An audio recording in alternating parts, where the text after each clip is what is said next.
do you think of the government's electoral reforms? Obviously, they've been called anti-independent. You're an independent.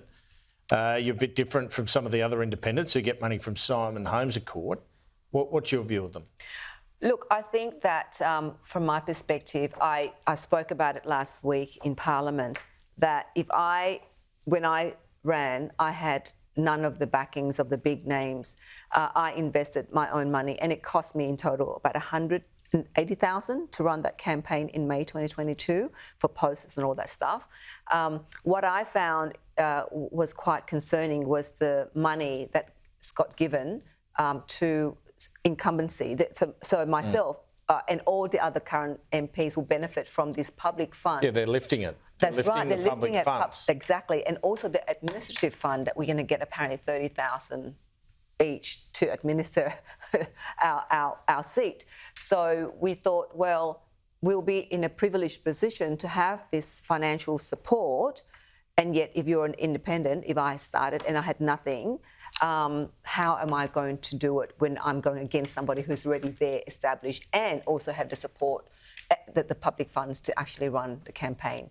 So that on that basis alone, I just felt that it wasn't a fair electoral reform. Of course, we need to be more, transparent, and that's what we all stand for. But why we're pushing that now, when I think there's so many other bigger issues at play, which is the cost of living, which we're not addressing, housing shortages, which we're not addressing, the critical issues to the economy and to society we're not addressing, what we're looking at electoral reform. Speaking of the cost of living, we've heard from the Treasurer, inflation figures, they're tracking in the right direction, things are on the up. What feedback are you getting from your community when it comes to the cost of living, and how do you think the Labor's gone overall in terms of making life easier for Australians? Well, I can tell you from my door knocking, and I've door knocked many suburbs from Carramar to Cabramatta to St John's Park, they're from more affluent to working class communities.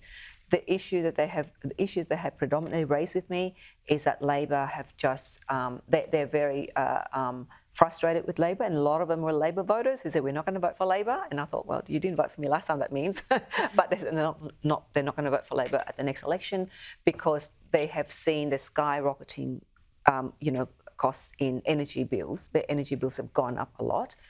Petrol, car insurance, house insurance have gone up. Rent, people who rent, they have to live with, increasing rent. And so a lot of them have said to me they have to work 2 or 3 jobs now just in order to make ends meet, in order to survive, and they're not saving at all. Christina Costello was your opponent last election. Labor parachuted her in. Yep. This time you've got Tu Lee, who is local. You only need one Lee, you don't need 2. You need the original Lee. You got the OG. You got the original. But Tu Lee, she actually ran for Labor's seat. She didn't. Well, no, she wanted. Sorry, she wanted to run. She put her hand up. Yeah. But the central office obviously parachuted Christina Costello. Yeah. Is it going to be harder for you up against a major party, but a candidate who's genuinely from? She's from your area. She's a local. She moved in there a few years ago, so she didn't grow up there. But look, at the end of the day, for me is about having a voice that's not part of the major parties. Having a voice, and I think the community would see that I have been advocating and fighting all the day after the election, raising issues that are in particular cost of living. I would say I was one of the first in this House to raise the issue of energy bills, of fuel increase, and all of this stuff at the time when the government was talking about the voice. So I think that for me, it's about the Labor Party, what they've done for the community in terms of addressing the cost of living, high interest rates, housing affordability, and for me, that is what the people are actually focused on. Do you have a view about the release of the remaining members of the Bali Nine? Some of them originated from Western Sydney. No. Is that part of the, if they're from Western Sydney, you mean in my electorate? From my I'm not sure. I was just trying to research at them, but my recollection is, and I've seen they were from Western Sydney. I wondered if there'd been any advocacy to you or... No. Do you have a view? You were talking about the government's priorities, though, not being on the cost of living. Do you think it's a fair priority for the Prime Minister to to lobby the Indonesian president as he has to have them released? Look, I think you go out into the streets of Western Sydney, what the people talk about there, they don't talk about, what we don't talk about here. We talk out there is about cost of living, food prices, house prices, rental affordability, fuel, tolls, hospitals, health. That are the things that people talk about. What about the social media ban? Has that been raised with you?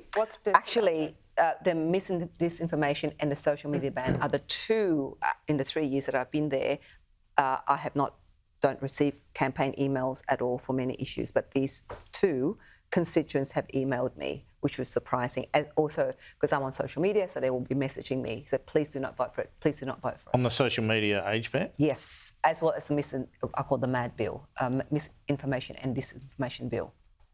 Dai, got to leave it there. Plenty to talk about it. We'll touch on it next time. Thank you.